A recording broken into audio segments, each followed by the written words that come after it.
My phone rang just as I was boarding the return flight from New York. The airport noise drowned everything until I saw the name on the screen, Martha Cole, my neighbor, a kind widow who always checked my mail when I traveled. She never called unless it was serious. I pressed accept, half smiling. Martha.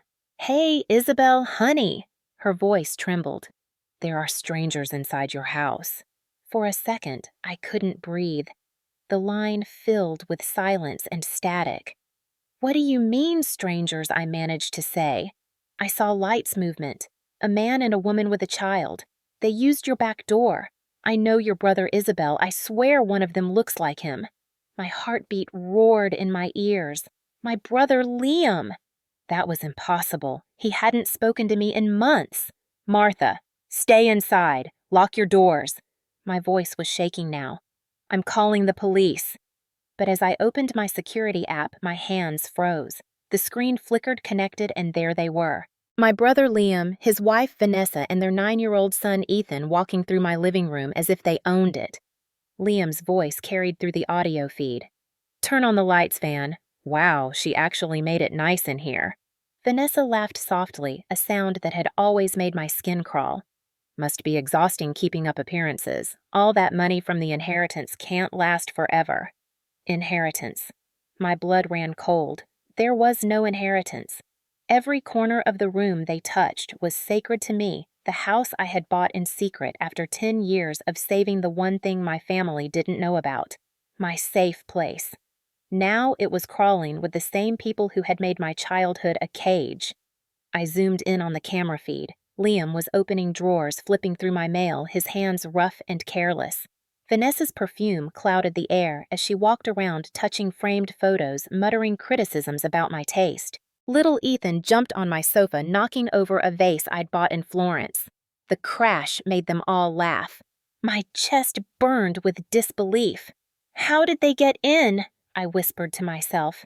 I had left the spare key only with Martha locked every window, enabled every code. Then a horrifying realization hit me. They must have lied to her.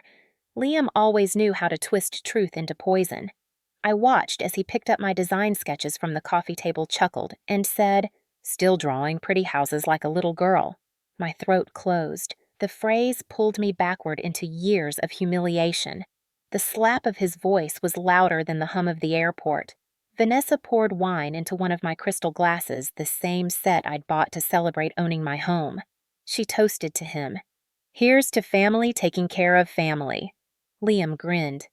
Finally, something of hers worth keeping. The passengers around me blurred into noise. I grabbed my carry-on and stumbled toward the gate exit, desperate to reach a quieter corner. I wanted to scream, to call him, to shout through the camera feed, but I forced myself to stay still.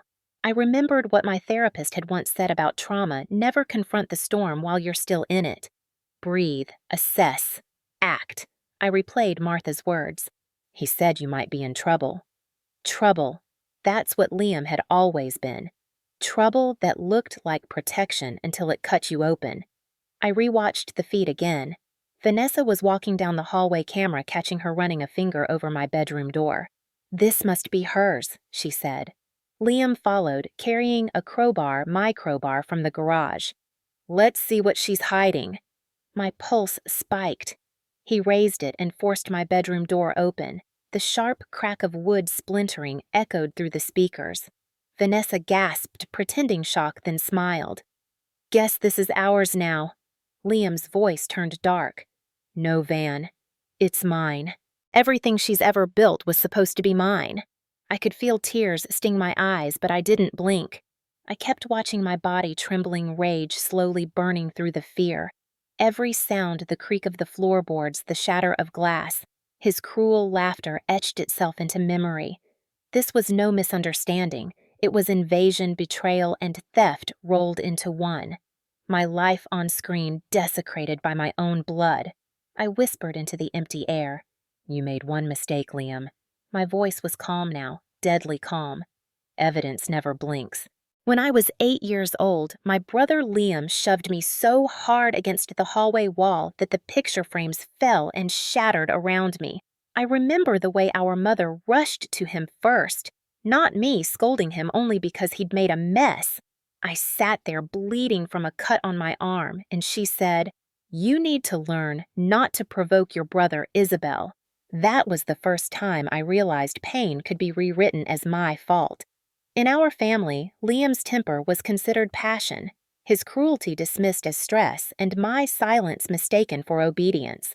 Our father, a contractor with a loud voice and a louder ego, believed sons carried the family name, while daughters were meant to stay small and grateful. Whenever I cried, he called it weakness. Whenever I succeeded, he called it luck. That's how I learned to survive quietly. By the time I was 16, I had stopped expecting fairness.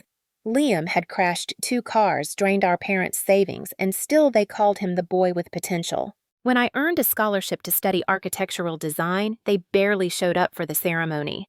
Mom said, "It's not really a career, honey. Drawing houses doesn't feed a family." I remember standing on that stage, clutching my award and feeling invisible. That invisibility became armor. I used it to build a life where they couldn't reach me. After college, I found work at a small but reputable firm focusing on sustainable housing homes that breathe, that protect, that heal. Maybe it was ironic that I designed safety for others while never feeling safe myself. I lived in a cramped, 1-bedroom downtown, paying rent that ate most of my income, but it was mine. No shouting, no slammed doors. Just the hum of the city and the soft scratch of pencil on drafting paper.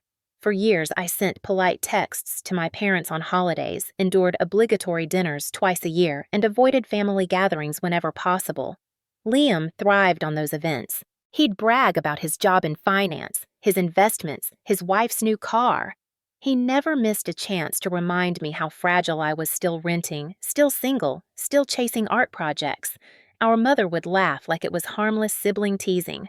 I learned to smile and excuse myself to the restroom whenever I felt the heat behind my eyes. But the truth was simple. Liam enjoyed power the way other people enjoy air. It kept him alive. And my parents gave him plenty to breathe. When he borrowed money, they called it support. When I refused, they called it selfish. The last real conversation we had was at our father's birthday dinner 2 years ago. Liam had been drinking. He leaned across the table and said, "You still pretending to be an architect or just decorating dollhouses now?" I remember every word, every smirk, every flicker of satisfaction when my hands shook but I didn't reply. I went home that night and promised myself I'd build something he couldn't destroy, something that couldn't be mocked, borrowed, or sold out from under me.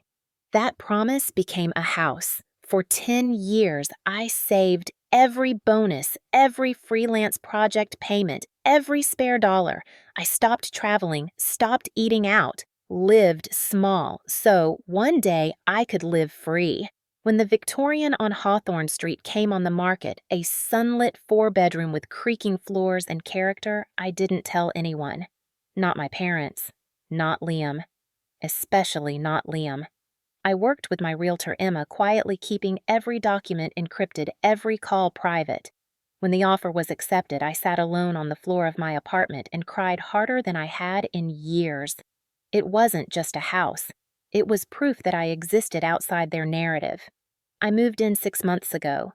The walls smelled of cedar and history. The light in the mornings poured through bay windows like forgiveness. I spent weekends painting, choosing sage green for the bedroom, a color my mother used to call sad. I hung my sketches, arranged my books, and played piano in the evenings, the sound echoing through the halls like a heartbeat. For the first time in my life, I felt safe. I even told my therapist, "This house is the first space where I can breathe without asking permission." I never knew safety could feel like rebellion. I didn't invite my family over. They would have turned it into a contest or a criticism. Instead, I told them I was still renting just to keep the peace. That's the kind of lie you tell when truth isn't safe in your family. Emma, my realtor, became a friend, older, kind, protective. She knew why secrecy mattered. When she handed me the keys, she said, "Sometimes peace isn't given, Isabel. Sometimes we build it from scratch." I remember laughing, not realizing how literal her words would become. I installed security cameras not because I was paranoid, but because I knew my family.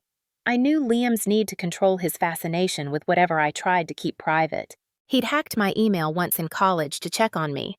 He'd driven past my old apartment once just to prove he could. The cameras were my insurance, my invisible wall.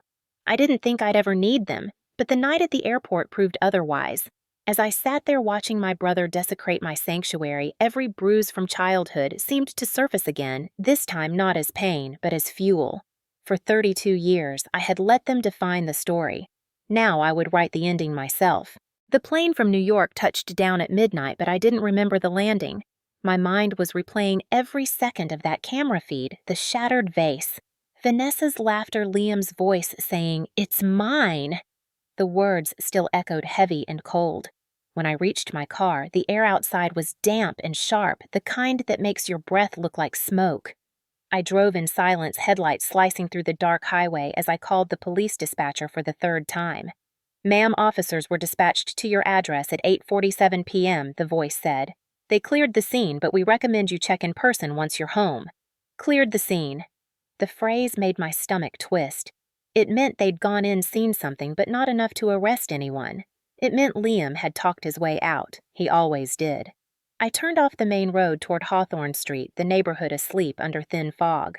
My hands tightened on the steering wheel as I saw the faint glow of my porch light still on. I hadn't left it that way. When I parked, the street was empty. No police, no cars, no movement. My house looked calm, almost serene. But the calm felt wrong, staged like a crime scene wiped too clean. I unlocked the front door slowly, 1 inch at a time, the hinges creaking like they remembered what happened. The smell hit first wine sweat and perfume, mixed with something faintly metallic. Inside the living room was a wreck, cushions torn, papers scattered, piano bench overturned. A dark stain stretched across the floor where the vase had broken. I stepped carefully, scanning every corner, my phone in one hand, ready to dial 911 again. The silence pressed against my ears until the floor above me groaned. Someone was still here. I froze. Another sound, footsteps slow and deliberate. "Liam," I called, voice trembling. No answer. Just another creak. I backed toward the kitchen, grabbed the nearest thing I could use as a weapon, a heavy iron candlestick from the counter. My heart slammed against my ribs as I climbed the stairs one at a time. Phone camera recording flashlight sweeping the hall. The master bedroom door was cracked open, splintered from where he'd forced it earlier. I pushed it open fully. Inside, the air was colder, the curtains swaying from an open window. My jewelry box lay empty, drawers pulled out. The closet door was half open. "I know you're here," I said. My voice didn't sound like mine. It was lower, steadier. Then movement, someone emerging slowly from the dark. Not Liam. Vanessa. Her hair was messy, her lipstick smudged, eyes red from crying or drinking. "Isabel," she said softly, "hands up." "Wait, this isn't what it looks like." "Really?" I lifted the phone higher so the camera caught her face. "Because it looks like breaking and entering." She took a step closer. "Liam said you wouldn't mind. He said this place was just sitting empty." "Empty!" I laughed, the sound sharp and hollow. "You destroyed my home." Her lips trembled, but her voice stayed defensive. "You don't understand what it's like for him. He's under so much pressure." "Your parents—" "Don't," I snapped. "Don't you dare drag them into this." She stopped talking then, maybe because she saw something in my eyes that scared her. I pointed toward the stairs. "Leave. Now." She hesitated, then brushed past me, muttering something about mistakes. I followed her down the steps, keeping distance until she opened the front door, and there he was. Liam, standing on my porch like it belonged to him. He looked almost calm, hands in his pockets, the porch light painting his face in amber and shadow. "Hey, sis," he said casually. "Heard you were back." "Get out." My voice was raw. "Now." He smiled, that same smirk he used when we were kids, right before he twisted the knife. "Relax. I came to apologize. You broke into my house, stole my documents, lied to Martha, and trashed everything I own. You don't get to apologize."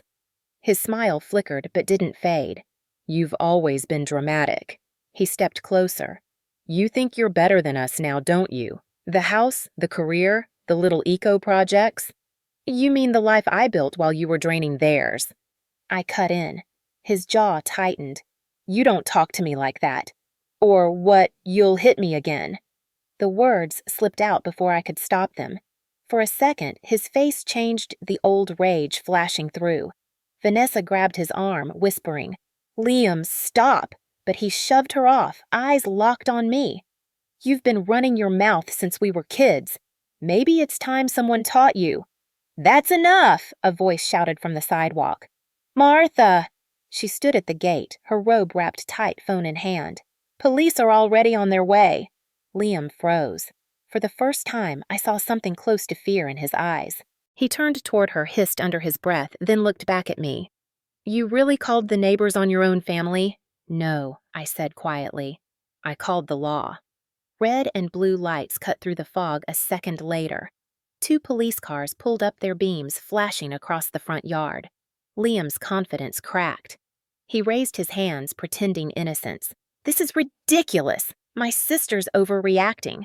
But when the officer stepped closer and I showed them my phone, the video already recording his threats, his access, the earlier footage, there was no talking out this time. The officer separated us, took statements, examined the broken door, the safe, the damaged piano. One of them handed me a form. You can file for a restraining order first thing in the morning, he said. Given the footage and the forced entry, it's a clear case. I nodded numbly, watching as they led Liam and Vanessa off the porch. Vanessa kept whispering that it was all a misunderstanding. Liam stayed silent until the last second, turning his head just enough to say, You think this makes you safe? You have no idea who you're dealing with. Then he was gone. The door shut behind the officers, and the night fell back into silence. Martha came up to me, her hands trembling. Are you all right? She asked. I nodded, though my throat hurt from holding everything in. He won't stop, I whispered. People like him never stop. She looked me in the eye and said, Then you make sure he can't. Her words sank deep, not as comfort, but as instruction. For the first time, I believed I could. The officer's car had barely turned the corner when I locked the front door, slid down to the floor, and started shaking. The kind of shaking that doesn't come from cold. It comes from rage that's too big for your skin. Every wall of my house felt contaminated by their presence. Their fingerprints, their laughter, their cruelty still lingered in the air. I forced myself up, went to the office and turned on the main monitor connected to the security system. 10 cameras, 87 files, every second of their crime recorded. I replayed the footage starting from the moment they arrived. Liam's car pulling into my driveway. Vanessa's fake smile as she lied to Martha, the way they walked through my living room like they were touring property they'd already bought. Frame by frame, I cataloged everything. Time codes, actions, words. When Liam forced open the safe, I slowed the clip, zooming in on his face. The look wasn't curiosity, it was hunger. That was the kind of expression that doesn't just steal, it devours. At 11:43 p.m., I created a digital folder labeled Hawthorne Incident 4/15/25. Inside, I saved every clip, every still frame, every audio transcript. My hands steadied as I worked. Fear had turned to focus. Focus had turned to fury. By dawn, I had compiled a 60-page dossier with timestamps, transcribed dialogue, and property damage estimates. I emailed it to my lawyer, Denise Patel, a woman known for making white-collar defendants cry on the stand. Subject line urgent. Family intrusion, need criminal and civil strategy. She called an hour later. Jesus, Isabel, I just watched the footage. This isn't just trespassing. It's fraud, burglary, and coercion. He'll talk his way out of it, I said flatly. He always does. Not this time, she replied. You've got surveillance witnesses and clear evidence of forced entry. We'll press charges and file a restraining order simultaneously. But if you're willing to go further, there's a way to make sure this sticks publicly. I didn't hesitate. Do it! Denise's voice sharpened. Then we'll also file a civil suit for damages and emotional distress. I'll contact the district attorney myself. She paused. And Isabel, don't talk to him. Not once. Let me handle it. After hanging up, I walked through each room again, photographing the destruction, the cracked door frame, The ruined piano, the wall where Lily had drawn with markers her mother's laughter echoing faintly in my memory. I documented it all not as a victim, but as a record keeper for my own justice. When I reached the bedroom, I found something I hadn't noticed before. A piece of paper half hidden beneath the dresser folded creased and stained. I picked it up. It was a draft of a property transfer form downloaded from the county registrar's website. My name had been filled in as grantor, under Grantee Liam Drake. My signature had been forged. My vision blurred with fury. They hadn't just planned to invade, they were already preparing to steal it legally. I took another photo, sent it straight to Denise, and added it to the evidence folder. That discovery turned anger into something sharper, a kind of clarity. They hadn't expected me to fight back. They never did. By 9 a.m., I was sitting in the county courthouse filing the emergency protection order. Martha came with me, clutching a thermos of tea like it was armor. When the clerk asked if I wanted a full restraining order or just no contact, I said, both. The judge reviewed the case within hours, signing it without hesitation after watching the footage Denise had already forwarded. "This is egregious," he said. "You're lucky you had those cameras installed." "No," I replied quietly. I wasn't lucky. I was prepared. The paperwork moved fast after that. Police seized Liam's devices under a fraud investigation. Vanessa's employer received notice of her involvement in a criminal incident. Their perfect suburban facade began to crack. But that afternoon, as I sat on my porch drinking cold coffee, my parents arrived. No call, no warning, just the sound of my father's voice booming through the gate. "Isabel, open this door right now. I didn't move." The restraining order didn't include them yet. My mother stood behind him, arms crossed, her expression somewhere between shame and fury. When I finally stepped outside, she went straight to accusation. "You called the police on your brother." "I called the police on a criminal," I said. "Don't twist it. He's family," she snapped. "He made a mistake. He forged my signature." I shot back. "He broke into my house. He destroyed my things. He manipulated a neighbor to get in." My father's voice thundered. "You always exaggerate. You've been against him since you were children. This house made you arrogant." I laughed, a sound so bitter it surprised even me. "This house made me free, and you can't stand it." He stepped closer, eyes cold. "Withdraw the complaint. End this nonsense before it ruins us all." "No," I said. "It's already ruined by you, by him, by everything you let happen while pretending it was love." My mother's eyes filled with tears. "You don't mean that." "I do." I turned toward the door. "And you can tell Liam the same thing from across the courtroom." As I stepped inside, my father's voice followed me sharp final. "You've made an enemy of your own blood." I paused at the threshold and looked back. "No," I said quietly. "You made me your enemy the day you taught him I was disposable." The door closed, sealing them out. That night, I sat in the wreckage of my living room, surrounded by boxes of legal paperwork, camera footage, and repair estimates. For the first time in my life, I wasn't afraid of their anger.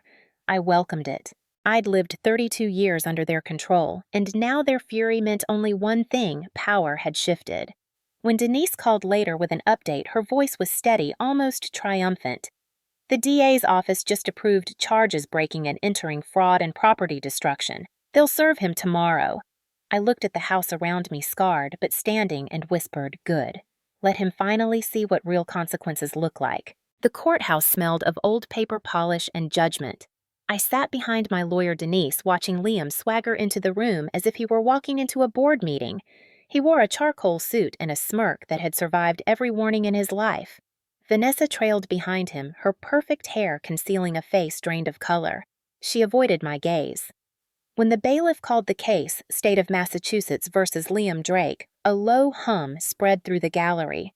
My parents were there too, seated on the defendant's side, my mother clutching her purse like it held the truth. My father staring straight ahead, jaw locked. The judge, a gray-haired woman with sharp eyes, reviewed the stack of evidence Denise had submitted.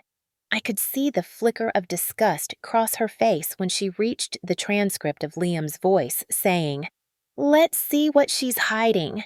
Denise rose first.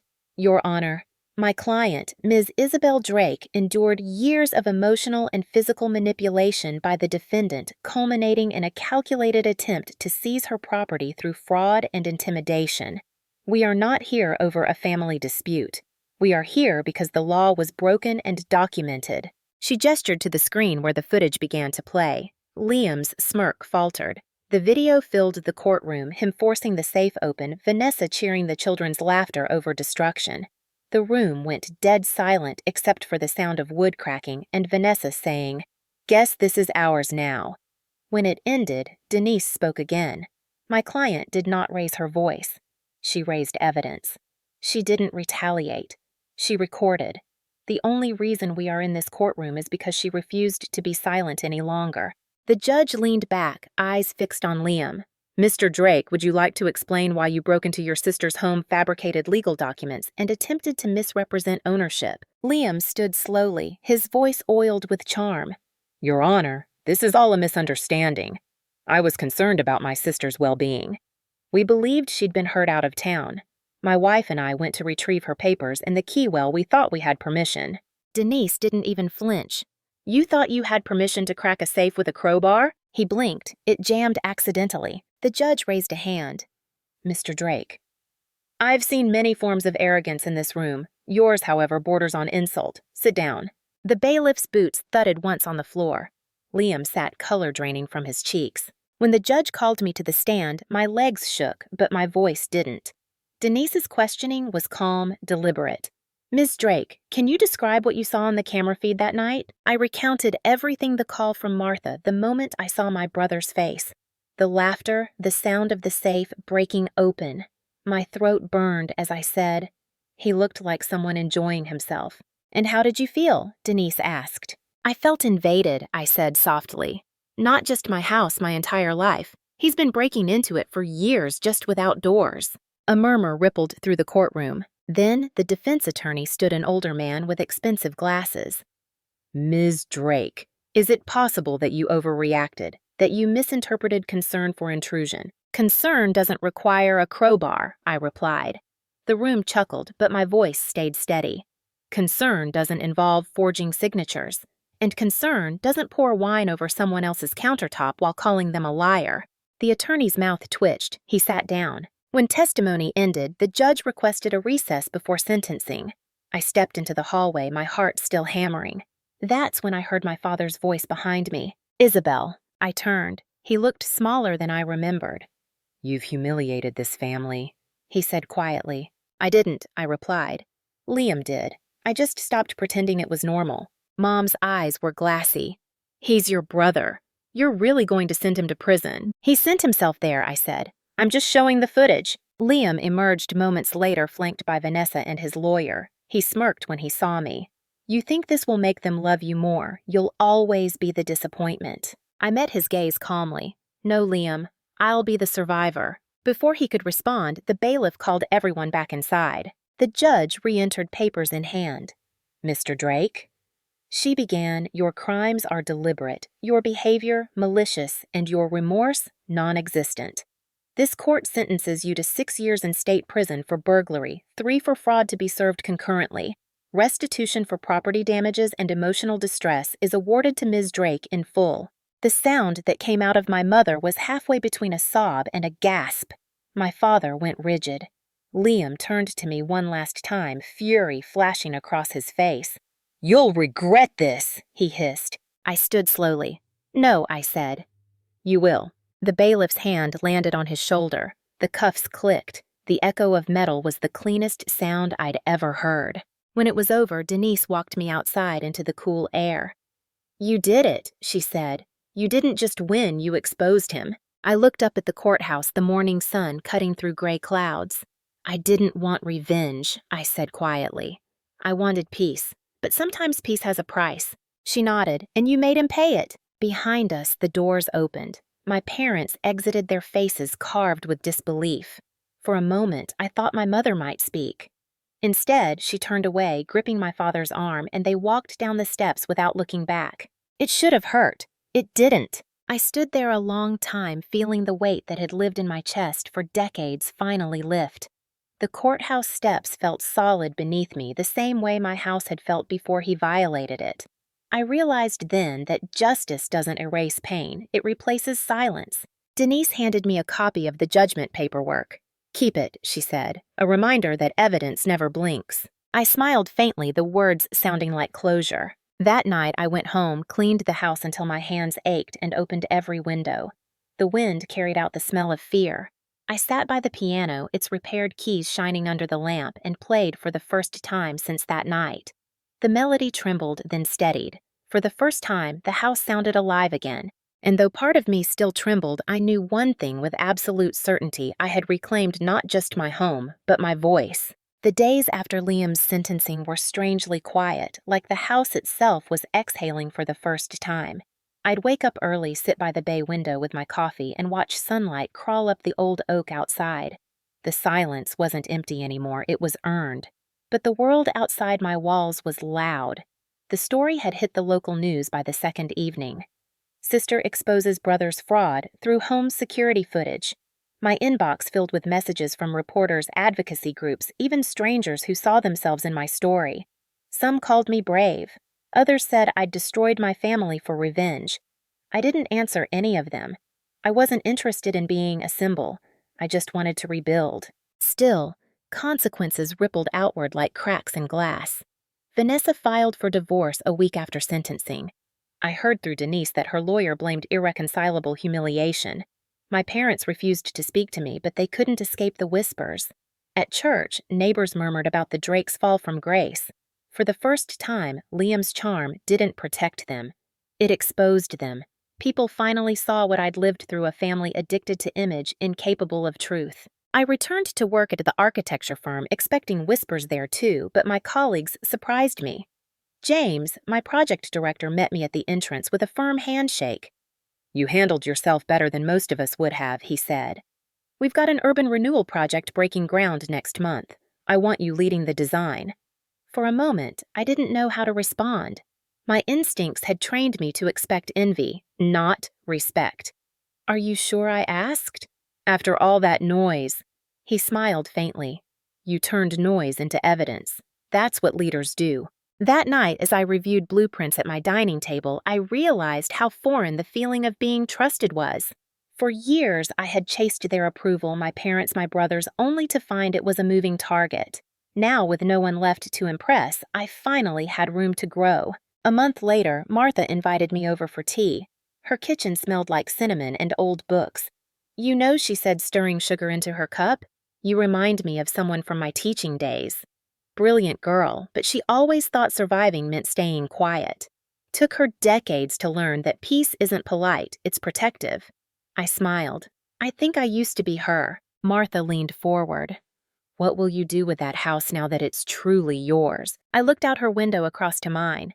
"I want to make it mean something, not just for me." That thought became action.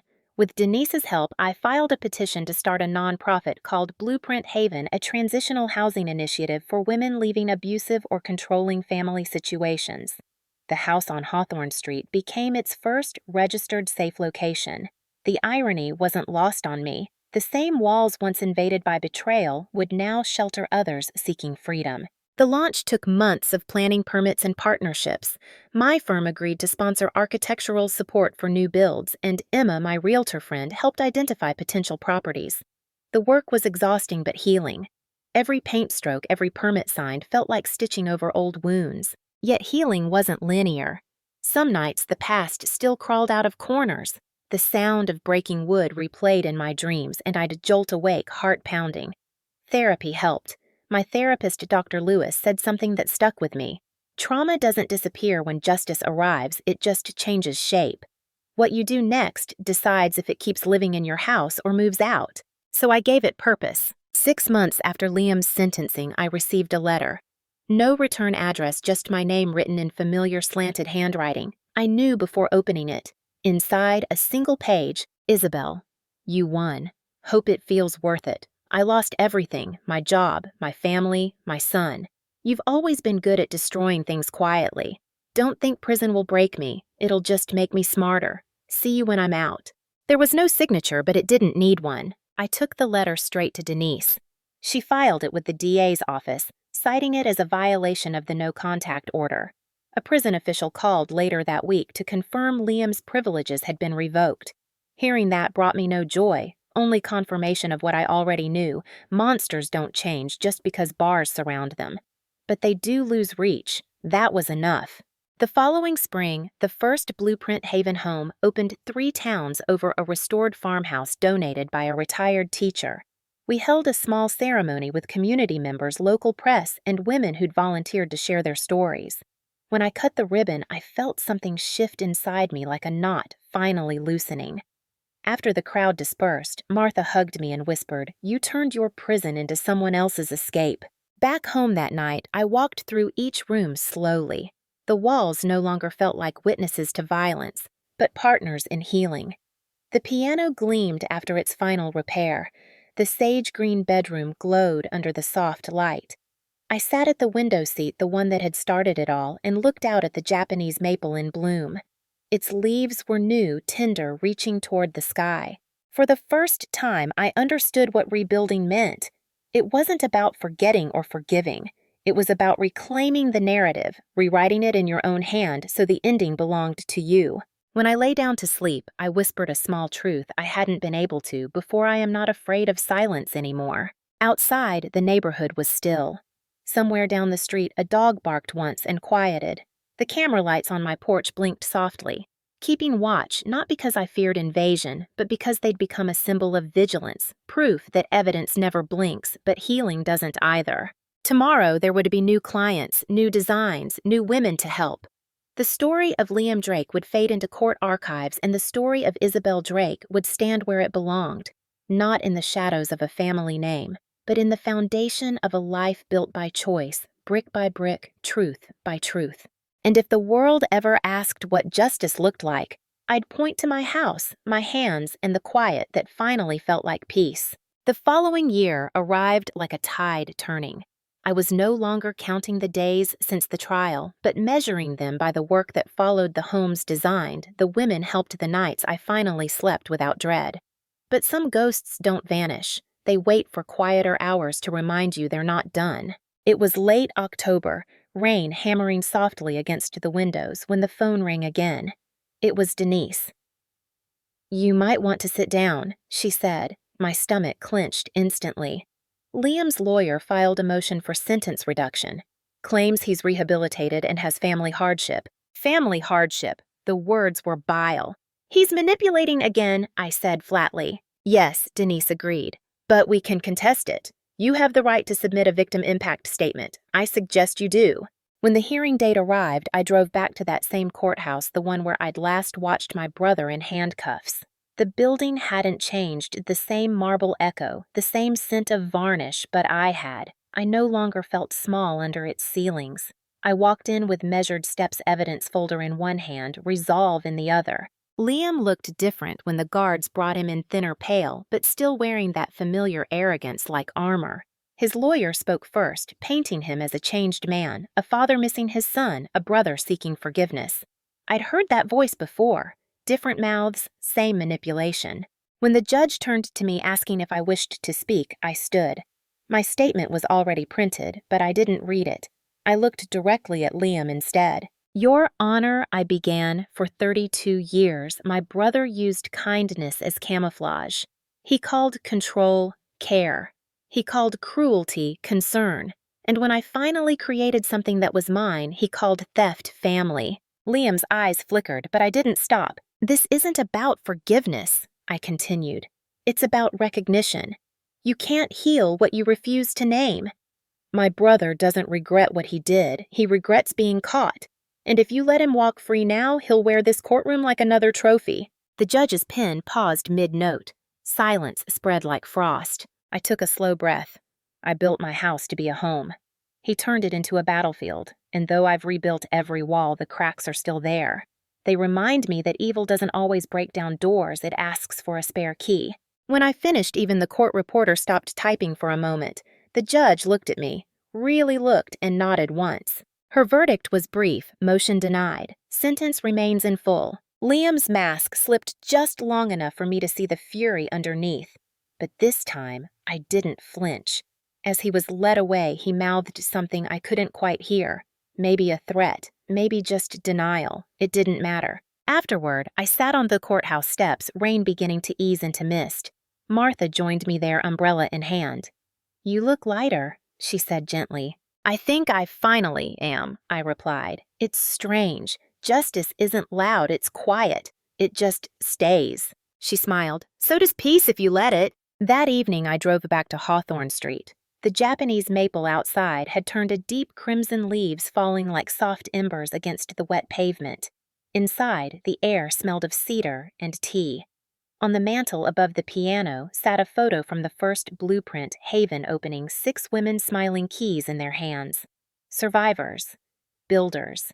Each one proof that pain could be transformed into foundation. I sat down at the piano and began to play the same song I'd played after the trial.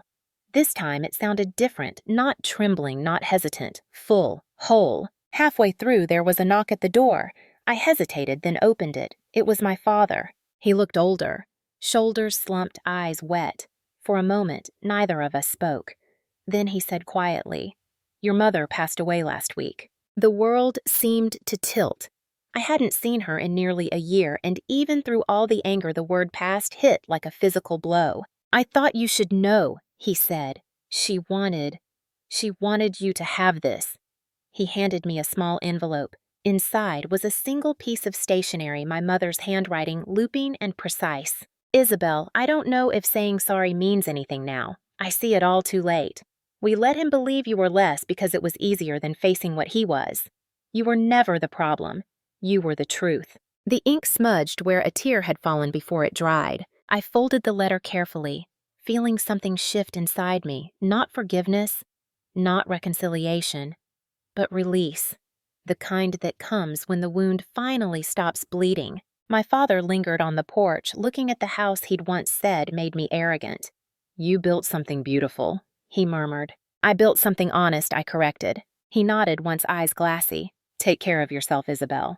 As he walked away, I watched his figure dissolve into the fog, realizing I didn't need his approval anymore. The silence he left behind wasn't empty. It was space. That night, I placed my mother's letter in a frame beside the photo of the Blueprint Haven team. 2 relics of transformation, one born of regret, the other of resilience. When I went to bed, the cameras blinked their steady rhythm, but I barely noticed them anymore. They weren't guardians against fear. They were reminders of vigilance, of boundaries kept, of lessons learned in the hardest way. Before turning out the light, I whispered the same words I'd spoken the night everything began. Evidence never blinks. But now I added something new, something softer. And neither does hope. The rain outside faded into quiet, and my house breathed peacefully around me, alive, unafraid, and finally free. Spring returned to Hawthorne Street as if nothing bad had ever happened there. The air smelled of lilacs and rain. The Japanese maple outside my window was covered in new leaves, green now, not crimson, and for the first time I realized that nature never apologizes for beginning again. It just does. Nearly 2 years had passed since the night my brother broke into my home. He was still serving his sentence. The world had moved on, and so had I, but differently. My scars weren't visible yet. I felt them in small ways. How I locked my doors twice before bed. How I scanned faces in crowds. How silence sometimes made me flinch. But I also found strength in those same instincts. They weren't paranoia anymore. They were proof of survival.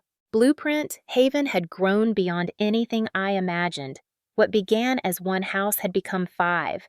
We partnered with local shelters, therapists, and legal aid organizations. Each house had its own story.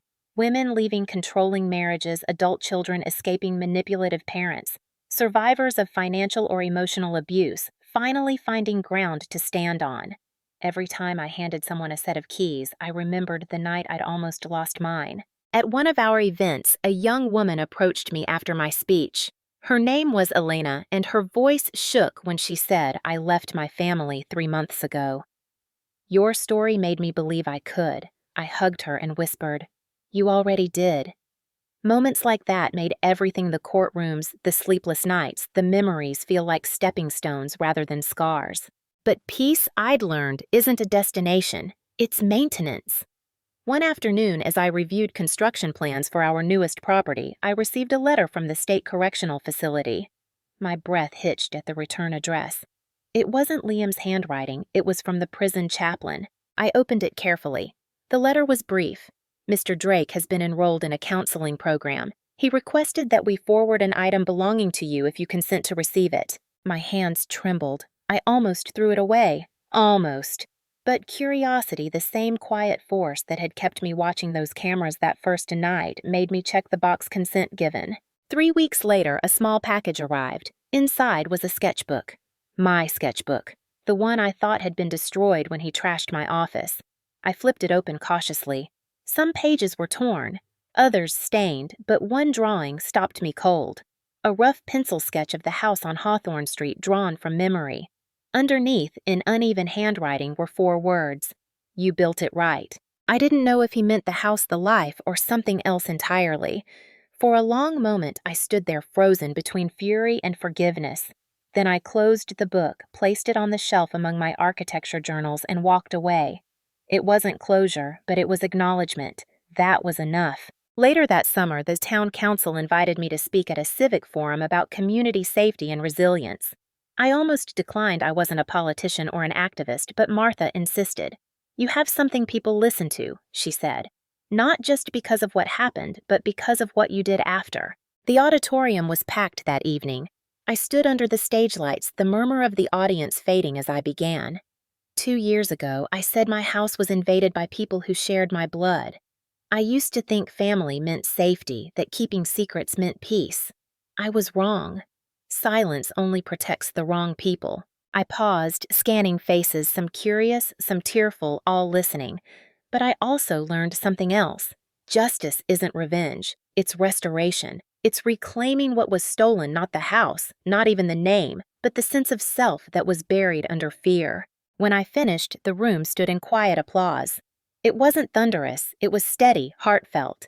And that steadiness felt like healing. Afterward, a journalist approached me.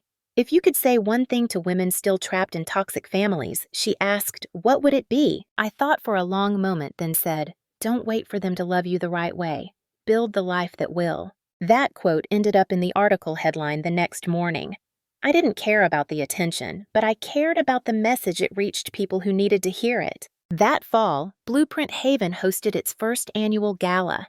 The house was full of warmth candles glowing in glass jars, laughter echoing through the halls that once held fear. Denise stood beside me, glass of wine in hand. You know, she said, I've watched hundreds of cases end in court, but I've never seen someone rebuild like this. I smiled, maybe because it was never about winning. She tilted her head. Then what was it about? Reclaiming the narrative, I said simply. Turning evidence into empathy. Across the room, Martha chatted with one of our new residents, her silver hair catching the light. I thought of that first phone call, the one that started everything. Without her courage, I might not be standing there. I walked over, hugged her from behind, and whispered, You saved me before I even knew I needed saving. She squeezed my hand and said, No, dear, you just finally believed you were worth saving. As the night drew to a close, I stepped outside. The air was cool, the stars sharp against the dark sky. My house glowed softly behind me, restored, repainted, alive. For a long moment, I stood on the porch, listening to the quiet. The cameras still blinked their soft blue light, but I no longer watched them out of fear.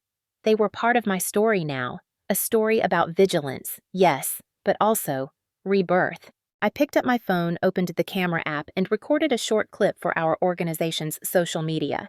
My voice was steady. I'm Isabel Drake. 2 years ago, I lost my home to betrayal.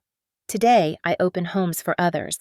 If you're watching this and you think no one sees what you're living through, remember this: evidence never blinks, and neither does your worth. When I uploaded it, I didn't expect it to go viral, but it did. Thousands of comments poured in stories of courage, fear, freedom. And for the first time, the noise felt healing. It wasn't chaos. It was chorus. That night, I sat at the piano once more, fingers gliding over the keys, the melody softer now. Outside, the wind stirred through the trees, scattering a few leaves onto the porch like quiet applause. Somewhere deep inside, I felt my mother's letter.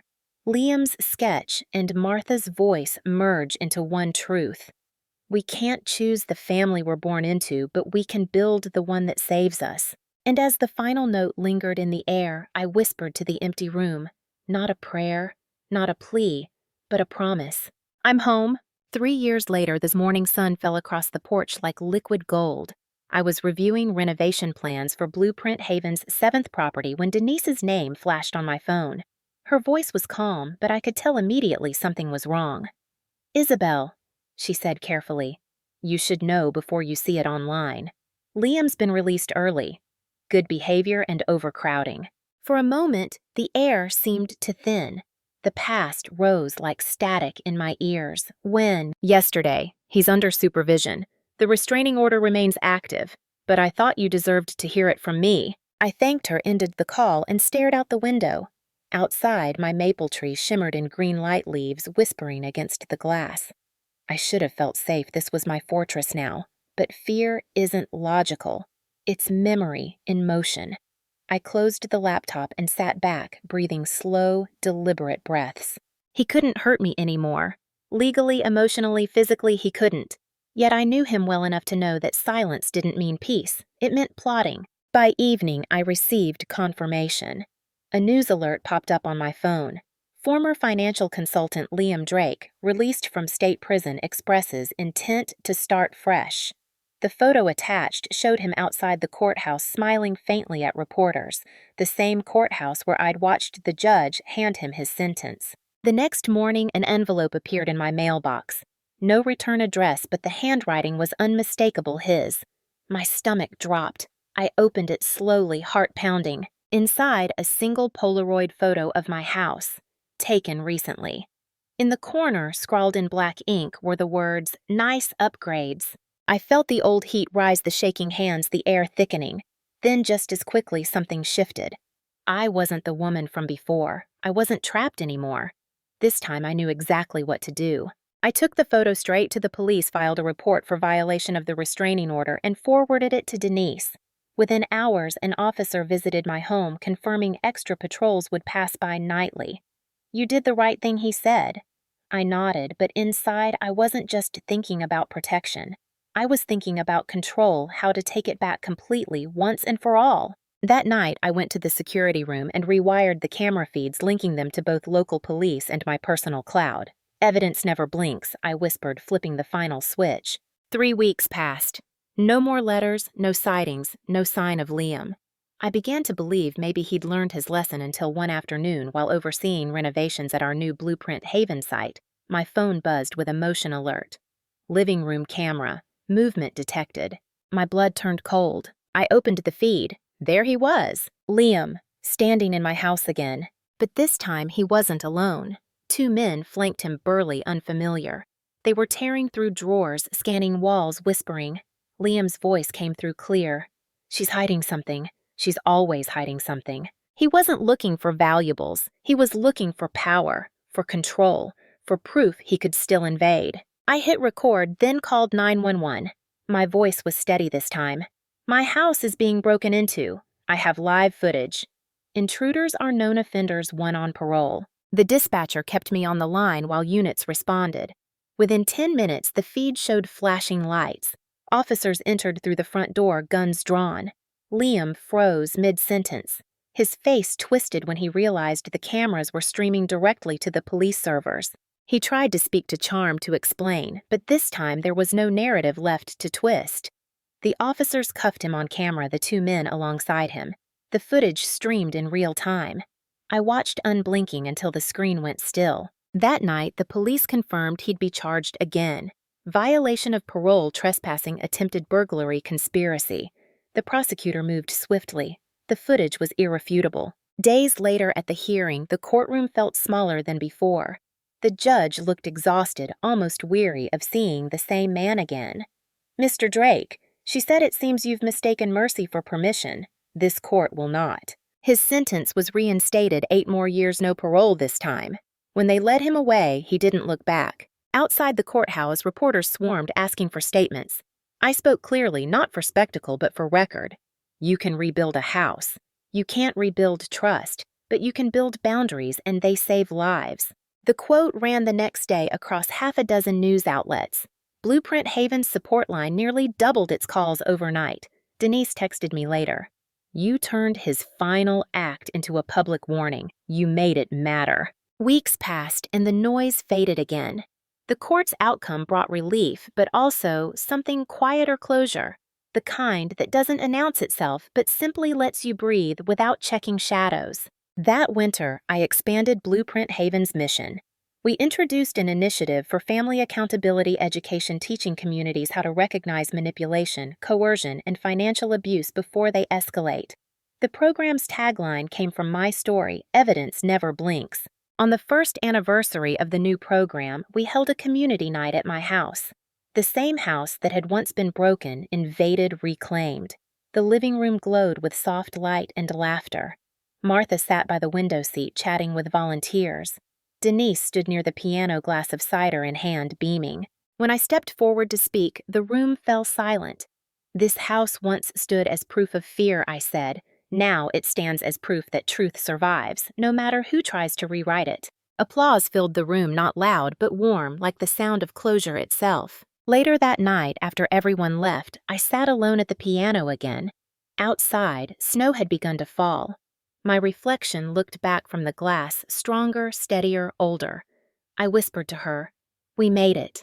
Then I opened the lid, played a slow, simple melody, and let the sound carry through the rooms that had seen everything: betrayal, justice, rebirth. The cameras blinked softly above me, silent witnesses to a different story now, not one of intrusion, but of endurance. And when the final note faded, I knew with absolute certainty this was the true ending. Because this time I wasn't surviving my story. I was owning it. Winter melted slowly that year, as if the world itself needed time to thaw. The snow receded from the porch steps first, then from the garden bed beneath the maple tree. I watched it all from my window with a cup of coffee in hand, listening to the hum of my rebuilt life. There was no fear in the air anymore. Only the ordinary sound of living, the tick of the clock, the distant laughter of children on bikes, the soft creak of the house settling into its bones. Therapy had become a rhythm rather than a rescue. Dr. Lewis said something that stayed with me. Healing isn't what happens when the pain stops. It's what happens when you stop running from it. So I stopped. I faced every bruised memory head on. The night I found the Polaroid, the echo of the courtroom, the sting of my mother's letter. I didn't try to erase them. I learned to hold them without letting them define me. One afternoon, I sat at the kitchen table surrounded by new Blueprint Haven applications. Each story felt like a fragment of my own past: a daughter estranged after confronting her abusive father, a widow rebuilding after her in-laws drained her inheritance, a young mother escaping a partner who tracked her phone. Every application ended with the same quiet plea: I just want to be free. I realized something then. Freedom isn't a moment, it's maintenance. You have to tend to it like a garden, pruning the past so new growth can breathe. That spring, I expanded the program again, this time offering scholarships for vocational training to our residents. The goal was no longer just refuge, it was rebirth. We partnered with trade schools, small businesses, and community colleges. Seeing the women step into independence felt like watching sunlight move across the floor, gradual but unstoppable. One of them, a nurse named Alina, approached me after completing her program. She said, "I used to think people like you were born brave. Now I know bravery's just practice." I smiled. "Every day," I said. "That's all it is." That night, I walked through the house, barefoot, lights low. Every corner told a story, the dented doorframe now repaired to the piano, polished to a soft shine, the framed photo of the first Blueprint Haven graduates on the mantel. My mother's letter still sat in its frame beside them. I touched the glass gently and whispered, "I forgive you, not because you asked, but because I deserve to be done carrying it." The next morning, a package arrived from Denise. Inside was a sealed envelope from the DA's office. Case file. Drake. Liam Final. The word final hit harder than expected. I opened it slowly. Inside was confirmation Liam had accepted a plea deal for the remaining charges with no parole eligibility. His psychological evaluation noted persistent narcissistic traits, manipulative tendencies, and lack of empathy. There would be no more appeals, no more letters. I set the file aside, then went out to the porch. The air smelled of new rain, the maple's leaves glistening.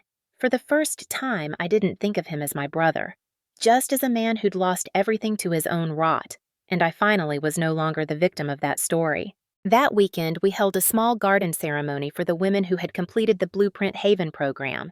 We called it the Day of Keys. Each woman stood at the podium and dropped her old house key into a glass bowl, symbolically leaving behind the doors that once trapped them. When my turn came, Martha handed me a small silver key of my own. "For you," she said softly, "because even founders deserve new beginnings." The crowd clapped gently. I placed my old office key from my corporate architecture firm into the bowl and said, "This key used to open someone else's door. Now I build my own." The sound of the keys chiming together was delicate like wind through glass. After the ceremony, I wandered down to the lake behind the property. The water shimmered under the afternoon sun. Denise joined me there, shoes in hand. "You ever think about what would have happened if you hadn't had those cameras?" she asked. "Every day," I said, "but not out of fear anymore, out of gratitude. Those cameras didn't just record evidence, they recorded evolution." She smiled. "You turned surveillance into salvation." Maybe I said, watching the light scatter across the surface. Or maybe I just stopped letting fear edit my story. Later that night back home, I wrote in my journal something I hadn't done in years. Healing isn't linear. It circles back, tests you, asks if you've learned. But one day, you wake up and the worst part of the story feels like a chapter instead of the ending. I closed the book, feeling the truth of it settle deep. Before bed, I stood at the window looking out at the lights along the street. Across the way, Martha's porch light blinked once, then twice, her quiet way of saying goodnight. I smiled and flicked my own light in return. The night was peaceful. No echoes, no shadows, just the hum of the world moving on. In the distance, sirens wailed faintly, then faded. Somewhere, someone else's story was beginning, and I knew I couldn't stop the world from breaking people, but I could keep building places where they could start again. When I turned away from the window, the house felt alive, like it was breathing with me. The last thing I saw before switching off the lamp was the inscription above my desk, a carved wooden plaque I'd commissioned for Blueprint Haven's motto. It read, "From fear we build." And for the first time in years, I went to sleep without double-checking the locks because the real security wasn't in the doors anymore. It was in me.